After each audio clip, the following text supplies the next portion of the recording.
I will open the December 6th meeting of the Master Plan Implementation Committee. Thank you all for attending, those in person and on the screen. I'll start with the language I should have memorized by now. This meeting is being held in person and or remotely as an alternate means of public access pursuant to Chapter 2 of the Acts of 2023 and all other applicable laws temporarily amending certain provisions of the open meeting law. You are hereby advised that this meeting and all communications during this meeting may be recorded by the town of Hingham in accordance with the open meeting law, and in fact is being recorded by the town of Hingham and by Harbor Media. If any other participant wishes to record this meeting, please notify the chair at the start of the meeting in accordance with Mass General Laws, Chapter 30A, Section 20F, so the chair may inform all other participants of said recording. Hearing none, I will do a roll call of the Master Plan Implementation Committee members. Liz Klein. Here. Nancy Kerber. Here. Jerry Seelan. Here. Deirdre Anderson. Here. Liza O'Reilly. Here. And I'm Gordon Carr. So again, thank you all for coming. I will let the select board conduct their opening business and then we'll go ahead and get started. Thank you. I will call the meeting of the select board to order on December 6, 2023 at 7:08 p.m. I will adopt the remote language that the chair of the Master Plan Implementation Committee read, and for the record, participating this evening, myself, Liz Klein, Chair, Joe Fisher, and... I'm sorry to interrupt, but for those in the room, you're on mute, so nobody online can hear anything. We'll work on that. Try that now. Thank you. I don't have to do all that again. I don't think so. Okay, so participating, Liz Klein, Joe Fisher, Joe Fisher. and Bill Ramsey should be joining us. There may be additional members of the Hingham Planning Board that will join us at one point, in which case I will need to pause and open that meeting. But as it stands now, there are just two of us from that committee. So again, many thanks to everybody. This day is, we were just joking a little bit, a bit long in coming, but it's an important moment for a lot of us. Really coincidentally, it wasn't intentional, but all the members of the Master Plan Implementation Committee happened to serve on the Master Plan Committee from 2019 to 2021. So as it happens, we all have a high degree of ownership in the product and in the process and in this very important next step, which is monitoring the implementation of all of the recommendations. We have a few slides that I'm going to run through, a little bit of table setting on how we got here. For those of you that have heard that too many times, my apologies, but I think it's important that everybody understands the sort of arc of this master plan effort, what it is, what it's not. And then we're going to talk a little bit about some of the progress that's been made so far. And how we hope to see and envision this implementation process working with all of you, with all of the volunteers and the commissions and the board members and the professional staff in town that have various responsibilities or roles in executing many of these recommendations. So, and then hopefully we'll be able to do that efficiently enough that we have sufficient time for questions and feedback from all of you, either online or here in the room. Let's go ahead and get started, Mike. Make sure that everybody can see it both here and there.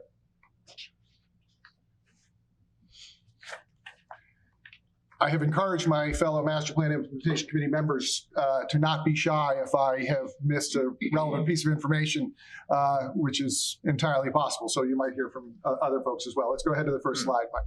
I think it's not. Yep, bear with us just a sec. We've got two different views See. on Zoom versus Okay. this screen. I will wait for the one that I can see.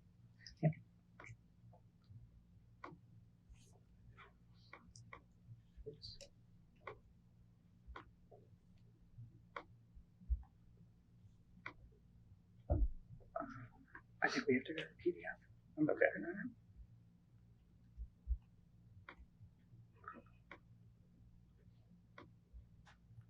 Bound to be hiccups. We've not done Yeah, that's fine. Yeah, no, in person or hybrid in a long time. It's this slightly eerie thing for me because we started this process in 2019 when town meeting authorized the establishment of the master plan committee. And we got started about September, I would say. We put the 2020 master plan on the title. And 2020 has such a different meaning for all of us now, you know. It's almost a haunting reminder every time I see that slide. So but who knew at the time? And who knew at the time it would be 2021 by the time we finished? But nevertheless, Scribner's error, as they say. So, the master plan it's actually a statutory requirement under the state statute for planning boards to undertake. They are encouraged to be done every 10 years or so. The last master plan done by the town of Hingham was in 2001, so we were due when it was coming up on 2019. It's a master plan, which I say frequently, the term has a connotation of being a top-down command and control kind of document, and it's really the opposite of that. It's a vision document. There are several set categories, which we'll get into in a moment, that are required to be in a master plan: housing, transportation, things of that nature. There were a couple that we added ourselves as well, which is our prerogative.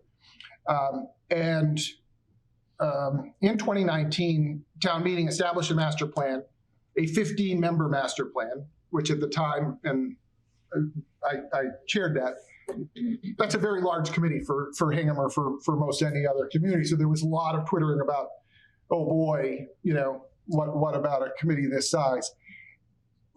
It was an extraordinary experience for all of us, both the phase where we were in person and then virtually, which I'll get to in a bit as well.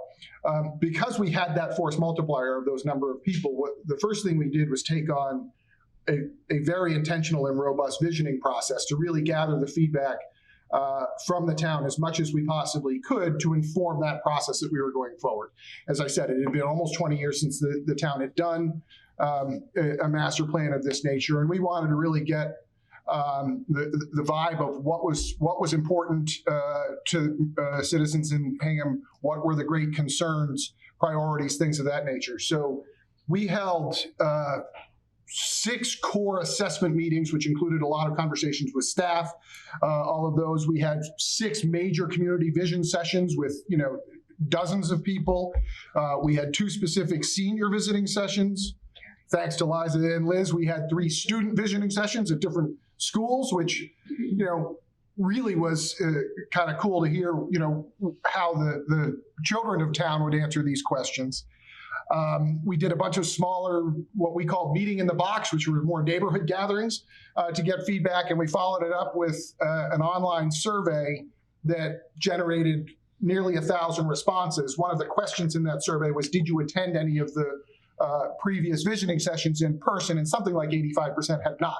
So it was a total net add value to that process of us understanding where the priorities of town were. Let's go to the next slide. Right before you move on to the next slide, the planning board has quorum. All right. Sorry about that. Gary joined. I was on a roll. So I would like to open the December 6th, 2023 meeting of the Hingham Planning Board. Can I just adopt the previous language regarding the remote and alternate means of public access? And I will now do a roll call on the Hingham Planning Board. Gary Tondorf Dick. Present here. Thank you. Tracy Schreiber. Here. And Gordon Carter. Still. Okay, back to it. So we gathered all of that information, and we had a professional consulting firm that was helping us with this whole process and trying to herd the 15 cats that were on the committee. And we distilled it down. The first step was to create the community vision, which I have on the screen. I will not read it all. It's in the master plan, which is online, and you can understand it. But this was the framing vision that we set for the town for a long horizon. Call it 10 years, call it 20 years. We picked 2035 because it's the elegant 300th anniversary or 400th anniversary of Hingham's founding. But it captures really the sort of the biorhythms and the sense of place that Hingham has and what we aspire to be. So again, I'll leave it on the screen for just a moment so people can absorb it. We can always go back to it when if there are other questions. And from this, we then distilled that down to a series of recommendations or goals, sorry, and then the goals were supported by individual recommendations. And by this time, we had all gone virtual. It was early 2020. And I will say, I didn't keep perfect track, but the attendance of the 15 members on those meetings, which we met monthly for almost 2 full years, was exceptional. Like we all, and you needed it, right? We were all in isolation. And, I'll speak for myself, but I think for my colleagues, we look forward to the opportunity to spend an hour or sometimes 2 and more, because talking about really important stuff that mattered to our town, to look long-term, not to be so focused as we all were at the time, at the present experience we were going through, right? And we had such a diverse set of both expertise and views on the committee that we got down deep in a lot of these conversations. I can't remember what the next slide is, so I'm going to have advance just in case. So all of those visions fall into the categories of the core elements required by the master plan statute, which are economic development, natural and open space. Sustainability, water, and energy was one we added ourselves. That's not in the statute, but given everything that we're dealing with, in both in Hingham and globally, that was we knew going to be a critically important element for the coming decades. Population and housing, sorry, I'm trying to get my glasses in the right level. Historic and cultural resources, of course, facilities and services, transportation, and circulation. So all of those fall in somewhere into those buckets, and we had some broader definitions of those. But we had a lot of existing data that informed the conversations that we were having on each one of these. We took them in, I can't call it order, but we took them in individual order to break them down, again, with the guidance of our able consulting team. I'll leave that up there for just a moment. And these are big topics. Some of them get very granular. Some of them are much more aspirational and ongoing, which I'll get to when we start talking about the recommendations themselves. Go ahead, Mike. Go forward one. So the seven goals, right? The 7 goals that we had identified for all of those things. I will read these. Honor town character, protect the environment and prepare for the impacts of climate change, improve safety for all modes of travel and reduce traffic congestion, provide a variety of housing to encourage population diversity and aging in the community, support a vibrant, resilient local economy, provide high quality services that support the health and wellness of residents of all ages, and provide public facilities and infrastructure that supports the town's need to manage growth and town services. So, as you imagine, there was a bit of wordsmithing among the 15 of us to get to distill that down to those 7 master plan goals. But then we set about discussing a whole set of recommendations to advance those goals. Some of those recommendations were provided to us as suggestions from our consultant team, and many of them were generated by the master plan committee itself. I'm going to spend a little bit of time now. Like time, Hingham doesn't stand still. So while we finished the master plan in 2021, and it took us a bit of time to get to where we are now with the implementation process for reasons that are, not all that interesting. Sometimes it's just time and inertia. But many of the recommendations we can happily point to as already having either been accomplished or have significant progress made on them in those intervening years. So let's go ahead, Mike, I already covered, I guess, this section on how we got to the recommendations. I guess I should have printed this out in front of me rather than trying to wing it. So I will go back to the Master Plan Implementation Committee, which was established by the Planning Board to be advisory to the Planning Board. We are not the final decision-making body by any stretch. We are the opportunity for other members of town and of the community to have a way to communicate through us with the Planning Board. We have the only specific members of boards or committees are Liz from the Select Board and me from the Planning Board. And we will look at, when we get into it, you'll see that the famous Chapter 10, which aggregates all of the recommendations in the master plan, has a series of different categories on time frame, degree of difficulty, responsible parties, which is why many of you are joining us tonight. And part of our job is to look at that, right? This was done at a place in time, and these things will tend to evolve. And it's the opportunity for the Master Plan Implementation Committee to sometimes revisit some of those categories and those designations to see if they are in fact right. There are a couple of specific recommendations about creating an implementation committee, so we did check that box, and to hold master plan summits to report to the town on the progress. We're designating this one functionally as that first of those gatherings to talk about the progress of the master plan. So we will do that, and we will be responsible for preparing draft annual reports for the planning board to review and accept and present to the town. So that's our primary role here, and I'll get into that a little bit more on when we're talking about where we go from here after this initial meeting. So to the extent you could read this on the screen, this is an example of how the recommendations are laid out. They refer to the goal that is designed to support.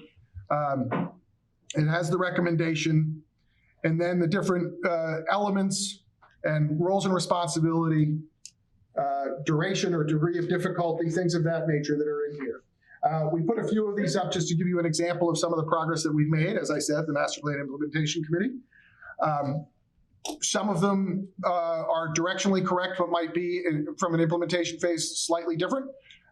We wanted a Diversity, Equity, and Inclusion Committee. We have a Human Rights Commission that was established by the Select Board, which functionally does accomplish that goal. So you're going to see some of that as we go.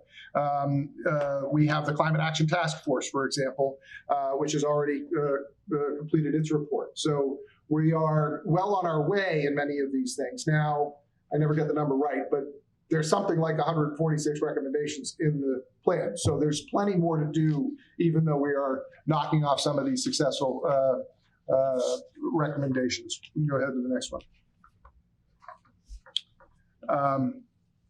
So for example, another example, we had put forward the recommendation for a 20-mile-an-hour speed limit downtown. Town meeting approved the 25-mile-an-hour speed limit last year. So, there are going to be modifications to these recommendations. We fully expect that and support that. But this is all good progress, and we're going to see more and more of that as we go forward. The housing plan's been finished. So we feel pretty good about a lot of this progress thus far.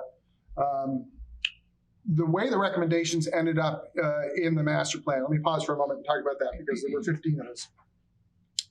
We would eventually, once we got down, distilled down to the language for which we wanted to advance, we voted.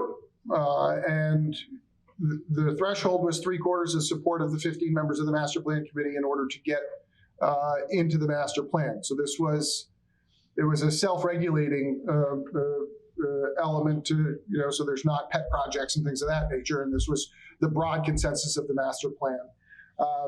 I would say, I don't know exactly, but I would say most of them were unanimous, but not all. But that's why we all felt pretty confident with the product that we were putting forward. We can go ahead to the next slide. So then there are many that are not box checking exercises, right? They are ongoing projects or processes, including holding the master plan summit, for example, or regularly monitoring things like our SHI status and things of that nature. So those are a little bit harder to track or check off, but those will be things that we'll be keeping an eye on as we go forward.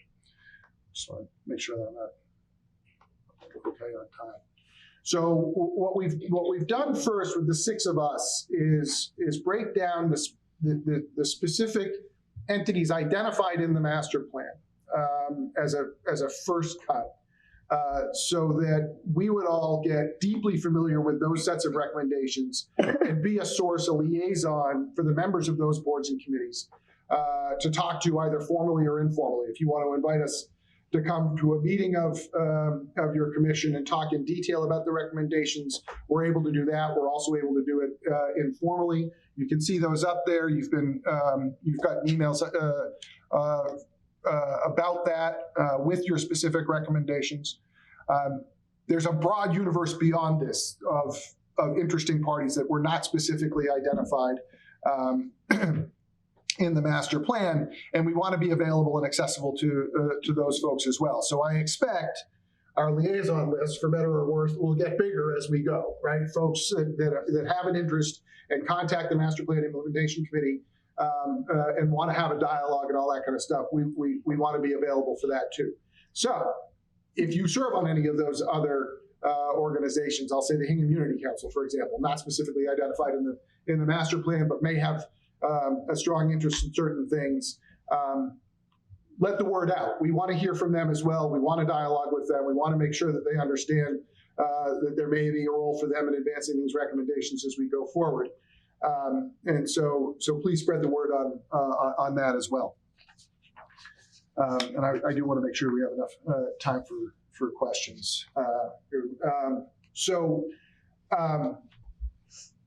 How we expect to, or hope to see this done. As I said at the beginning, these recommendations and the goals are touchstones for all of the work that we do, all of the volunteer work that we do in town, and obviously the professional work that the staff does.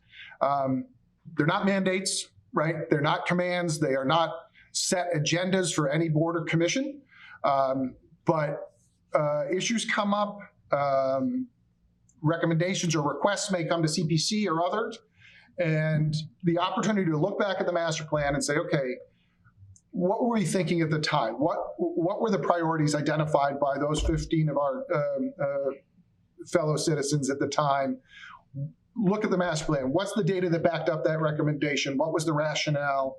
How much should we weigh that on the decision making that we make? The timing for us, I think, is pretty good because we're all going to get real busy in January leading up to town meeting.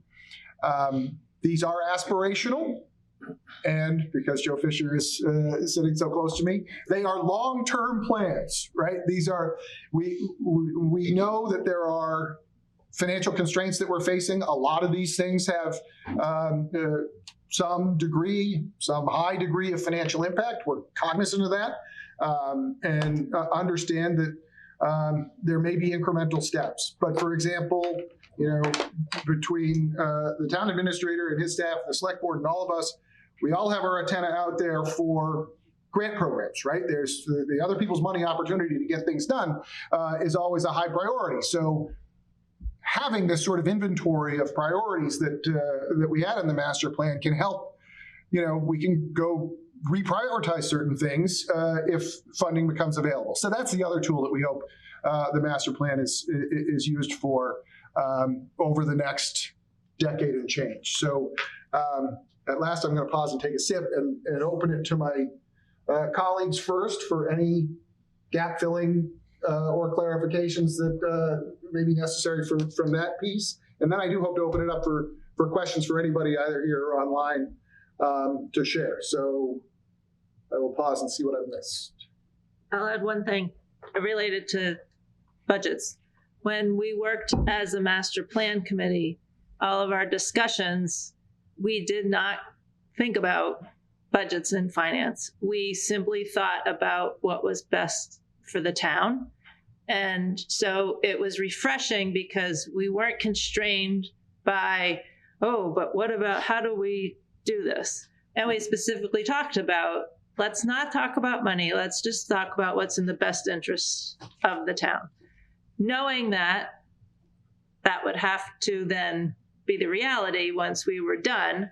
But that's something I thought was important to share with everyone, that we were free thinking and just best interest. And personally, it was very rewarding to think in that way for a change. Thank you. It's a great point. Yeah. They would have been much shorter conversations, I suppose, if we constrained ourselves to the financial viability of some of these. But so that was our driving force, and it was liberating to be able to do that and to have really big and aspirational conversations. And we hope that they're received that way. All right. Can I open it to questions here? I suppose I should look to Emily and Michael to see how much I missed. Of course, I don't know if you want to start with, folks in the room, Sure. and then we can move to Zoom. Just, Sure. Practically. Questions, thoughts, if you've had a chance to review them?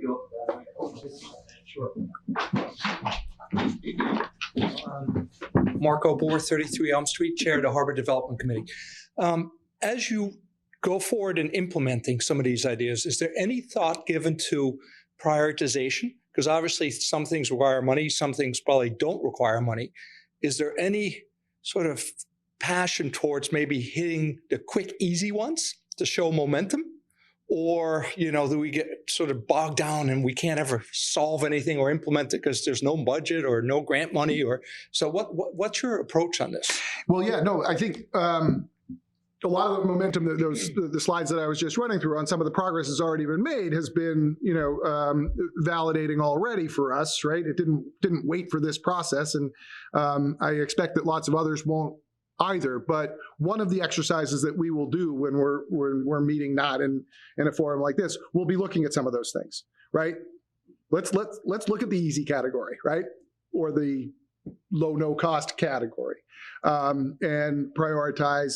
And the other exercises, which ones need to be done before another one can be done, right? There are certain recommendations that you're going to look at that are going to need to be sequential, right? And doing that with 6 of us is going to be a lot easier than doing that with hundreds of us. So that's part of the process that we're going to be doing.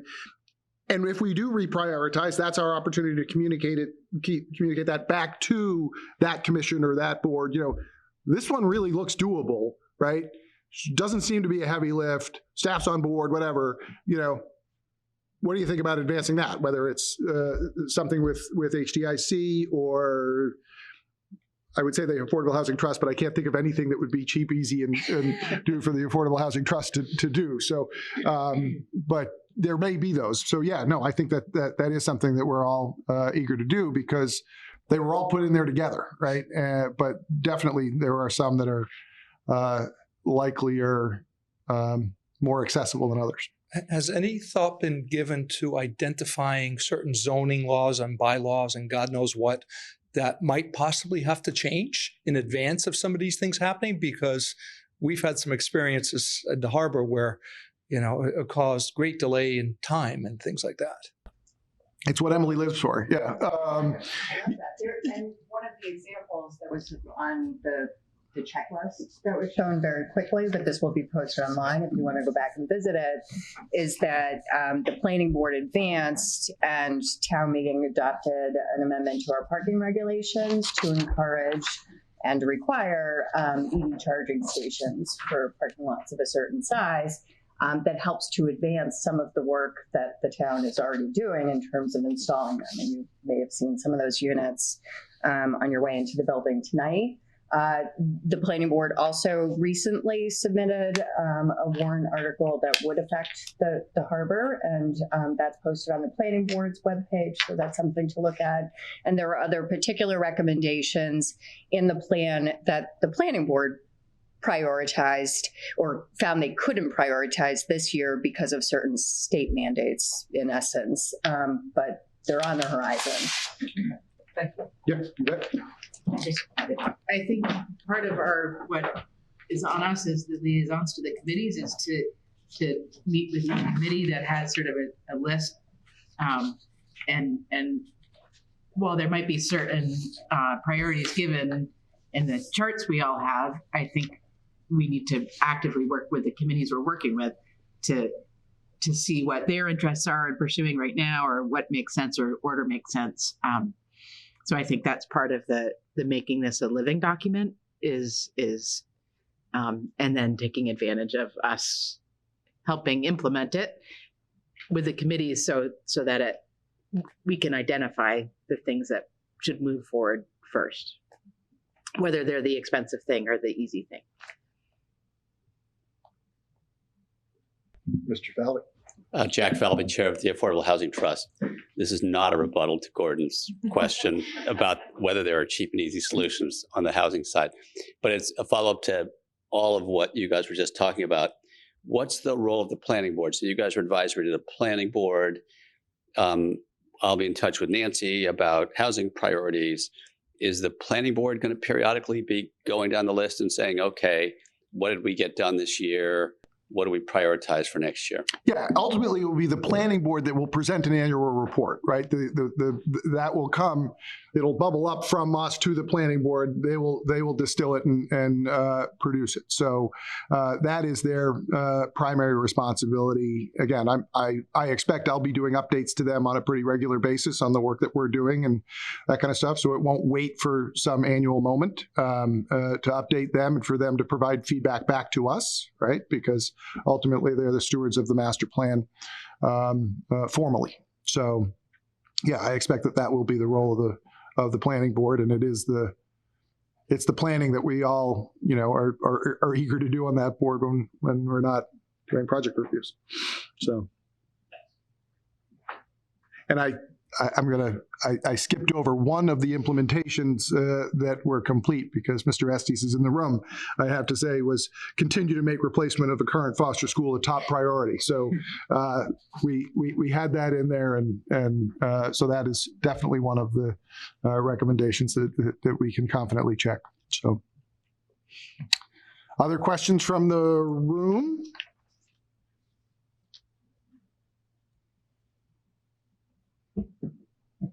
All right, let's go to the screen. Is there anybody attending remotely that'd like to raise a question? Raise your hand, or physically or virtually.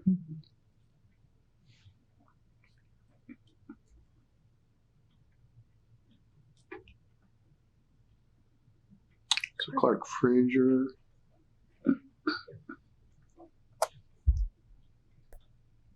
Can you hear me, Clark Fraser? Yes. Welcome, Clark. Line Briar Circle, Hingham. Can you hear me? Yes. Okay. I noticed that the list of commissions and elected boards in your slide was incomplete. And there are issues that have come up in the last 2 years. I call it resiliency. Mm-hmm. And that's not specifically mentioned. Sustainability is like what you do to going forward over many years. Resiliency is what we're going to need to do now in the next 10 or 25 years to protect our infrastructure. We've been advised that the pump station at Downer Avenue will have to be modified to take several feet of water. We'll have to raise generators. We'll have to change the electrical system. And this is in the context that if we start pumping salt water through the wastewater system, that will be a disaster. Great. I've talked to a few people in the town about this and trying to start some effort to jointly look at what actions need to be taken in order to that makes sense. Because if we fortify the pump station and nothing else is done, eventually Broad Cove will be a lake. And so we need to know what town plans to do specifically about raising seawalls, protecting Broad Cove and Home Meadow from flooding, and if they do flood, how to get the water out. That's one concern I have. The other is you'll be seeing a town meeting and I hope I'm not premature in announcing it now, is that the Sewer Commission will be moving forward with asking for a bond issue to reconstruct the sewer mains on Route 3A. And there are certain aspects of that that should be discussed with the planning board. Great. So a couple of things, and then I'll open it to my colleagues if they have anything to add. So as I mentioned, the list is incomplete, but what we started with were the ones that were specifically identified in the master plan. So, but we do want to hear from and interact with other groups and boards and commissions in town on those issues. There are some recommendations related to the pump stations and resiliency in the master plan, Clark, and we can pull those out and send them to you if you haven't been able to find them in the plan, so you can see that. But those are priorities, and I think it's a good example of, yeah, while some things might be easy and can be done soon, some are just urgent, right? And need to be prioritized in a way found. And I think you've identified a couple of those. So, yeah, we'll get you the specific wording about those recommendations, even though, as I said, the specific wording, can get modified over time based on changing circumstances and things of that nature. So thank you for bringing both those up. It's absolutely right. I don't have an answer about where the water would go if it were to get there, but that is something that I think lots of people will be working on. Hopefully that's somewhat responsive. Other thoughts?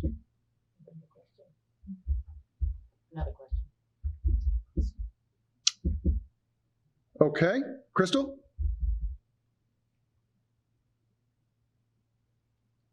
She's not muted, is she?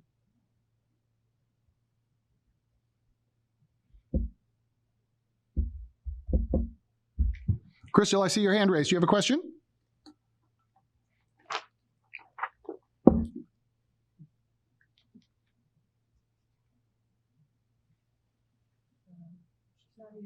Krista, your microphone. Oh,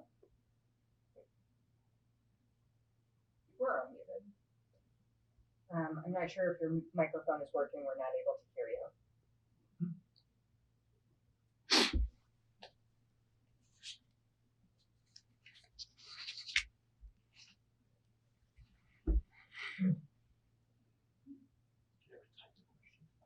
Yeah, she can put it into the chat. You're welcome to add it to the chat, or if for some reason you can't do that tonight, you can email the master plan committee at mpic@hingham-ma.gov, and we'll follow up with you after the meeting.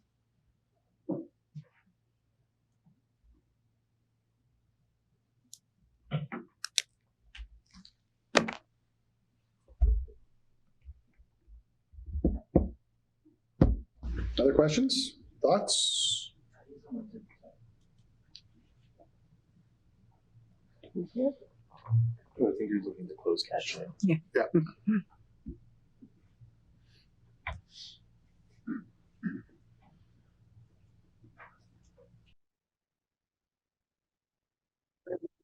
All right. Well, hearing none, that was either. Emily, Emily, may I try round 2 here, please? Yeah, Crystal, we hear you now. Can you hear me now? Okay, great. Thanks. I apologize. This is Crystal Kelly, 7 Independence Lane, the chair of the Conservation Commission.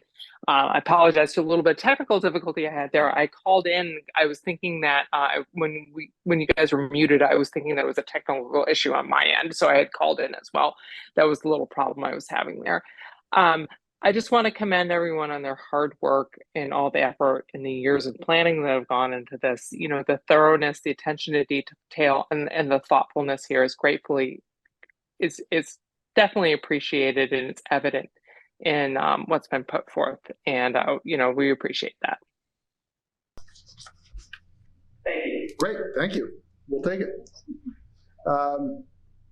No, but in all seriousness, I mean, I could speak for all of you, although I don't need to since you're here. It really was an extraordinary and really important time to be having these conversations. I think we're quite pleased with with the output and the product. And there were, the 2001 master plan didn't have an implementation committee, right? So there were a number of things. When you look back, there's some evergreen recommendations, right, that were in 2001 that are in this one too. But much of the focus in 2001 was the arrival of Greenbush and the train, and what that was going to mean to the town, right? So that was a moment in time and what they focused on. Sustainability, sea level rise, not a thing, right, in 2001, right? So that's why it's so important both to do these with more regularity, but also to have this sort of implementation effort to keep track of these things and see whether they need to be modified or tweaked or reprioritized. So that's what we'll be doing over time.